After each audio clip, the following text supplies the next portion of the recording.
Мен дайым айтам, кимде максат койгон болсо, бир нерсени унутпаш керек. Дайыма эсиңизде алыңыз да. Коркпой турган нерсе ушул экен.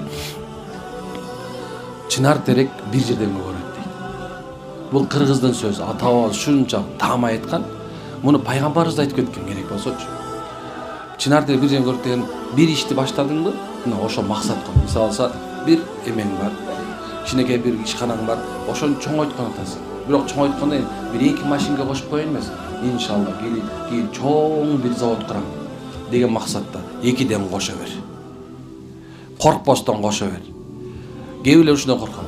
Демек мындай нерсе бар экен да. Эгер Алла Таала сага эки машинканы кошконго мүмкүнчүлүк берсе, же болбосо эки баш торпокту кошконго мүмкүнчүлүк берсе, же болбосо 2 гектар жерди берсе Алла Таала, демек ошол ырыскыңда бар деген сөз, ошол нерсе ар жак уланат деген сөз.